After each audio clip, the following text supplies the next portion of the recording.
3. In this video, I'll show you how to add animations in Webflow. First, sign in to your Webflow account and open the project where you want to add animations.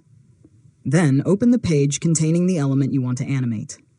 Next, select the element and click the Interactions panel on the right side of the designer.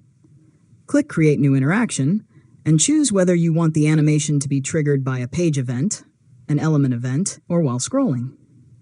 After that, add the animation steps by choosing actions such as move, scale, rotate, opacity, or size. Adjust the duration, delay, easing, and other settings until the animation behaves the way you want. Now, preview your website and trigger the animation to see how it looks. If needed, return to the Interactions panel and fine-tune the timing or effects for a smoother experience.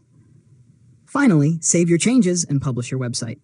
Test the animation on different pages and devices to make sure it works consistently for all visitors.